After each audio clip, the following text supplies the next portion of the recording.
እሺ ሰላም ጤና ይስጥልን በመላው ዓለም የምትገኙ ውድ የሚስጥረ ኢትዮጵያ ሚዲያ ተመልካቾቻችን እንግዲህ በያላችሁበት የከበረ ሰላምታችን ይድረሳችሁ። ዛሬ እንግዲህ ልዩ በሆነ መርሃ ግብር ወደ እናንተ ቀርበናል። የዛሬ ፕሮግራማችን እጅግ ያማረ ነው።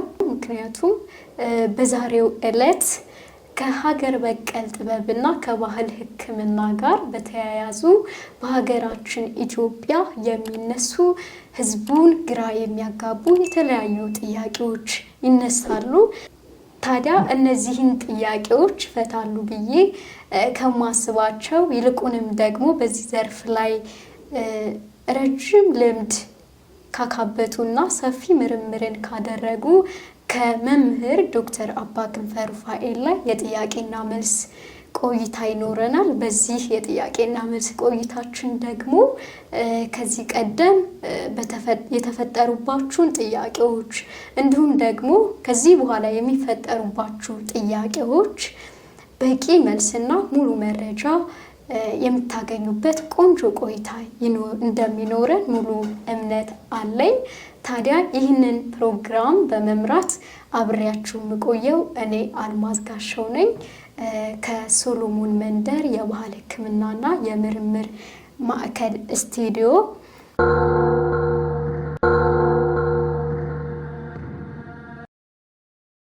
እሺ እንግዲህ አባቶቻችን ነገርን ከስሩ ውሃን ከጥሩ እንደሚሉ ወደ መጀመሪያው ጥያቄ ስገባ እንደው ሀገር በቀል ጥበብ ምንድነው? ከየት መጣ? መነሻውስ ምንድነው? እሺ መልካም አመሰግናለሁ እህታችን አልማዝ። እንግዲህ ውድ የሚስጥረ ኢትዮጵያ ሚዲያ ተከታታዮቻችን ሁላችሁም በመጀመሪያ እንኳን ለዚች ዕለት አደረሳችሁ፣ እንኳን አብሮ አደረሰን።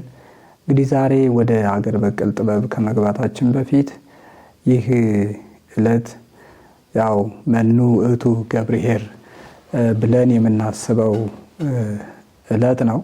ይሄ ሳምንት ማነው መልካም አገልጋይ በሚል መልካም አገልግሎትን የሚያገለግል ጥሩ አገልግሎት የሚሰጥ ሰው ሁሉ በእግዚአብሔር ዘንድ ታላቅ ክብር እንደሚያገኝ ጽድቅን እንደሚያገኝ ቤተክርስቲያን ሳምንቱን ሙሉ ስለ መልካም አገልጋይ ስለ ጥሩ አገልጋይ ጥሩ ያገለገለ ጥሩ የሰራ መልካም ያደረገ እውነተኛ ሰው ሁሉ መንግሥተ ሰማያትን እንደሚወርስ ክብር እንደሚያገኝ ጌታው አምላኩ ፈጣሪው እንደሚያከብረው ክብር እንደሚሰጠው ቤተክርስቲያን ታስተምራለች። በተቃራኒው ደግሞ ታማኝ ያልሆነ ሰው መልካም ያላደረገ ሰው መክሊቱን ጸጋውን የደበቀ ሰው በተለያየ ዘርፍ ተሰማርቶ መስራት እየቻለ ያልሰራ ሰው መጾም እየቻለ ያልጾመ ሰው መስጠት እየቻለ ያልሰጠ ሰው ማልበስ እየቻለ ያላለበሰ ሰው ከስርቆ መቆጠብ እየቻለ የሰረቀ ሰው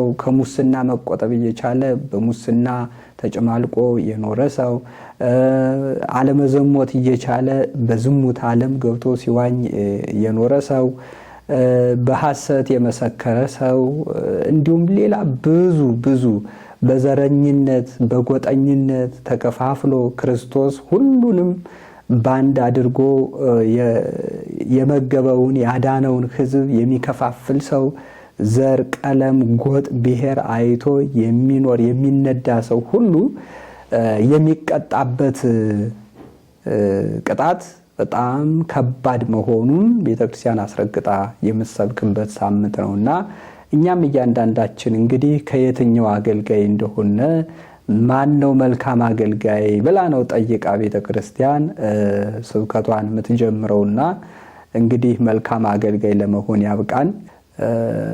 መልካም አገልጋይ ማን እንደሆነ በየቤተክርስቲያኑ ስብከት እንደተሰጠ አውቃለሁ።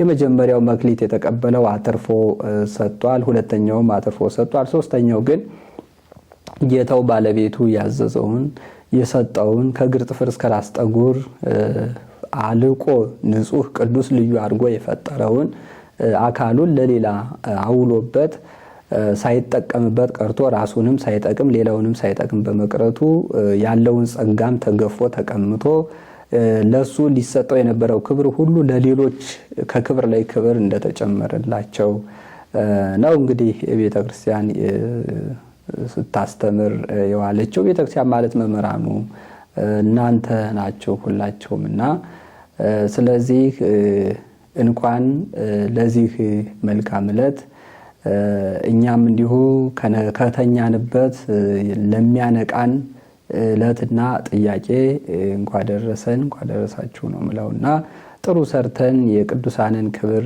እንድንወርስ እግዚአብሔር አምላካችን ይርዳን ላለው። እዚህ በመቀጠል እንግዲህ እህታችን አልማዝ ያነሳችው ጥያቄ አለ። የሁላችሁም ጥያቄ ይሆናል ብዬ አምናለሁ። ምንድነው አገር በቀል ጥበብ? ምንድነው? ምን ማለት ነው? ማን አመጣው? ከየት ተገኘ? የሚል ጥያቄ ነው እንግዲህ እህታችን አልማዝ የጠየቅሽኝ አይደል? እንግዲህ አገር በቀል ጥበብ ብዙ ጊዜ አገር በቀልን ጥበብ እናሳድግ እናጎልብት እየተባለ ነው የሚነገረው። ነገር ግን ከወሬ ያለፈ ነገር ያየነው ነገር ብዙም የለም። በየዩኒቨርሲቲውም በየትምህርት ቤቱም በየቤተክርስቲያኑም ሌላም የምርምር ጣቢያዎች ላይም እንዲሁ አገር በቀል ጥበብ ላይ ትኩረት እናድርግ፣ ለአገር በቀል ጥበብ ዋጋ እንስጥ፣ አገር በቀል ጥበብ ላይ ትልቅ አሻራ እናስቀምጥ የሚሉ ሐሳቦች ብዙ ዓመታትን አሳልፈዋል። ነገር ግን በአካል በእጅ የሚጨበጥ በዓይን የሚታይ አገር በቀል ጥበብ ምንለውን ነገር ለማግኘት ግን ብዙ ተግዳሮቶች ያሉበትና የሚያሸማቅቁ ጥያቄዎችና ሐሳቦች የበዙበት እንዲሁም ደግሞ ጥበቡም ከጊዜ ጊዜ እየጠፋ ያለበት ሁኔታ ነው ያለው። ይሄ ደግሞ እንግዲህ አገር በቀል ጥበቡ ከየት መጣ? ማን ነው? የአገር በቀል ጥበብ ማለት ማን ነው? አገር በቀል ጥበብ ማለት ምንድነው የሚለውን ነገር ባለመገንዘብና ባለማወቅ የተነሳ የተዳከመ ነገር ነው። እንግዲህ አገር በቀል ጥበብ ስንል ከአንድ ሀገር የበቀለ ጥበብ ማለት ነው።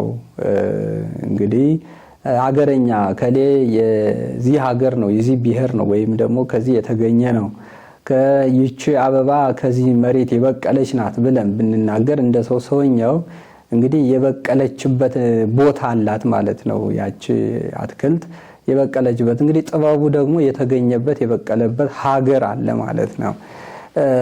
እንግዲህ ይህ አገር በቀል ጥበብ ከመጀመሪያው ከጥንቱ ወደ ኋላ ተመልሰን ስናስበው እና ስንመለከተው ስንዳስሰው የሰው ልጅ አገሩ በሰማይ እንደሆነ ያም ሰማይ ተብሎ የተጠራውም ደግሞ እግዚአብሔር አምላኩ ፈጣሪው እንደሆነ ነው የምንረዳው ማለት ነው።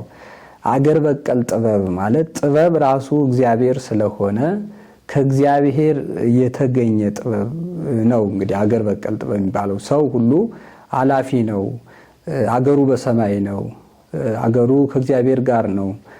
ጥሩ የሰራ ቅድም መግቢያው ላይ እንደተናገርኩት መክሊቱን በአግባቡ የተጠቀመ ሰው እግዚአብሔር እንዳዘዘው ያደረገ ሰው መልካም የሰራ ሰው እግዚአብሔር ጋር ይኖራል። በሰማይ ከብሮ ልቆ ተቀድሶ ንጹህ ሆኖ ቅዱስ ንጹህ ልዩ ሆኖ ይኖራል። ስለዚህ ይህ አገር በቀል ጥበብ ማለት ከእግዚአብሔር የተገኘ የመጀመሪያው ጥበብ እግዚአብሔር ራሱ ነው እና ብዙ ግራ የሚያጋባው ሰው አገር በቀል ጥበብ ማለት ከእግዚአብሔር የተገኘ ከሆነ ሌላም ጥበባትን እንዲሁ ከእግዚአብሔር የተገኘ ለምሳሌ ሙዚቃ እና ሌላም ወዘተ። ስለዚህ ሙዚቃ እግዚአብሔር የተገኘ ነው ወይ የሚል ጥያቄ አምጥቶ ሊያደፋርስበትም ስለሚችል አፉን ሰብስቦ ቁጭ ይላል። ጥበባቱን ሁሉ ከእግዚአብሔር የተገኘ ነው ለማለት እና እንግዲህ ደግሞ እንዲህ አይነት የተንኮል ጥበብም ደግሞ እግዚአብሔር ፈጠረ ማለት ከእግዚአብሔር ተገኘ ማለት ነው የሚል ጥያቄ ይመጣብናል ብሎ ሰው ይሸማቀቃል ማለት ነው። እና አገር በቀል ጥበብ እንግዲህ ከእግዚአብሔር የተገኘ እንዲሁም እግዚአብሔር ደግሞ ዓለማትን ከመፍጠሩ በፊት ባህሪውን እያመሰገነው ይኖር የነበረ አምላክ ነው እናውቃለን። ከዛ በኋላ ከሱ ውስጥ የነበረውን ጥበብ ዓለማትን ሲፈጥር ያው ተገልጾ የታየ ነው። መላእክትም እንዲሁ እርሱ ፈጥሯቸው እግዚአብሔር ፈጥሯቸው ከዛ ደግሞ ሌሎችን ብርሃን፣ ጨረቃ፣ ፀሐይ፣ ከዋክብት፣ ተራራ፣ ወንዝ፣ ሸለቆ፣ አራዊት ምን ይሄን ሁሉ ሲፈጥር ደግሞ መላእክትም ይደነቁ ነበረ። ለነሱ አዲስ ነገር ነው። ያ በእግዚአብሔር ውስጥ የነበረው ጥበብ ነው የተገለጸው። እግዚአብሔር ፍጥረታትን ሲፈጥር ነው እንግዲህ የተገለጸ ማለት ነው ጥበቡ። እንግዲህ ያ ነው እንግዲህ አገር በቀል ጥበብ አገር አለው። አገሩ ደግሞ በሰማይ ነው። ያም በሰማይ ያለው የጥበብ ባለቤት ደግሞ እግዚአብሔር ነው። ጥበብ ደግሞ ራሱ እግዚአብሔር ነው ማለት ነው። ከሱ የተገኘ ስለሆነ ነው። ከዛ እግዚአብሔር መላእክት አሉ። ከዛም ደግሞ የመጨረሻ ፍጥረት ያው ባጭሩ አዳምን አድርጎ ነው የፈጠረው እግዚአብሔር። አዳምን ሲፈጥር በጣም ረቂቅ የሆነ ጥበቡ የተገለጸበት ነው። አዳም እንግዲህ ያው ተመራማሪ የሆነም ሁሉ ነገር ያለው ሁሉን ነገር መስራት እንዲችል የሚያደርገው ባጭሩ መጀመሪያ ንጹህ ልዩ ቅዱስ አድርጎ ፈጥሮታል። በኋላ ደግሞ ተሳስቶ በራሱ ያገኘውን ክብር አጥቷል። ከዛም እንዲሁ ደግሞ እግዚአብሔር እንደገና ያው ዋጋ ከፍሎ አድኖናል ማለት ነው።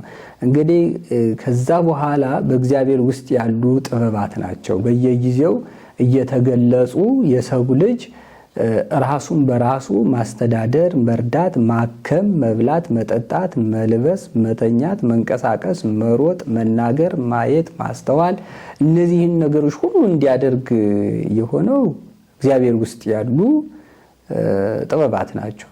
ራሱ አሁን ሰው አስተውሎ መራመድ በራሱ ጥበብ እኮ ነው። አስተውሎ እንዲራመድ እግዚአብሔር አስተካክሎ ፈጥሮታል። አሁን እኛ ዝም ብለን ነው የምንራመደው። እግር ጥፍራችን ላይ እኮ አይን የለውም እኮ ዝም ብለን ስንረገጥ ምን ስንል አለ። ይሄ በጣም ረቂቅ የሆነ ነው። ሰው በኋላችን ሆኖ ሰው ቢጠራን ጆሮ ይሰማና ዞር እንላለን። የመስማት ጥበብ ነው ያ። የማስተዋል እንሰማለን። መጥፎ ነገር ብንሰማ ወይ ደግሞ አረ ሩጥ ሚል ነገር ብንሰማ እንኳን እንሮጣለን ማለት ነው።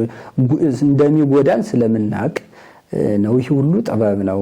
ሰው ለራሱ አስተውሎ የሚኖርበት ትልቅ የሆነ መስፈርት ነው ይህ ጥበብ ማለትና አገር በቀል ጥበብ ስንል እንግዲህ አንድ ሰው በሚኖርበት አካባቢ ለፈጠረው አምላክ ተገዥ ሆኖ የሚሰራቸው መልካም ስራዎች ናቸው። እንግዲህ አገር በቀል ጥበብ የምንላቸው ሰው ከመወለዱ በፊት እና ከተወለደ በኋላ የሚማራቸውና ያገኛቸው ጥበባት አሉ። እነዚህ ጥበባት አሁን ሰው ተጸንሶ በውስጥ ይገላበጣል። የተለያየ ነገር ስሜት ሁሉ ያመጣል። ምን ይላል እና ያ የሚያመጣቸው ስሜቶች ማህፀን ውስጥ ሆኖ ሰው እናቲቱ ሆድ ላይ ነው የሚገላበጠው እና ጽንሱ አልተመቸውም መሰል ምናምን ብላ ያው ወደ ባለሙያ ነው የምትሄደው። እዛ ጽንሱ ካልተመቸው ያው ይታይና የሚመቸውን ነገር ይደረግለታል። እንግዲህ ጽንሱ አርፎ ጸጥ ብሎ ዝም ቢል እኮ ማንም አያየውም። በቃ ደህና ነው ተብሎ ነው ቁጭ የሚለውና ያ ጽንስ ደግሞ ለራሱ በራሱ ራሱን ለማዳን ያደረገው እንቅስቃሴ ጥበብ ነውና ከተወለደም በኋላ ደግሞ ሲርበው ሲጠማው ሲበርደው ያለቅሳል። ለቅሶዎቹ ራሱ የተለያዩ ናቸው። የሚያለቅሰው ሲጠማው የሚያለቅሰው ለቅሶ የተለየ ነው። እናቲቱ ትረዳዋለች እንዴት አይነት ለቅሶ እንደሆነ።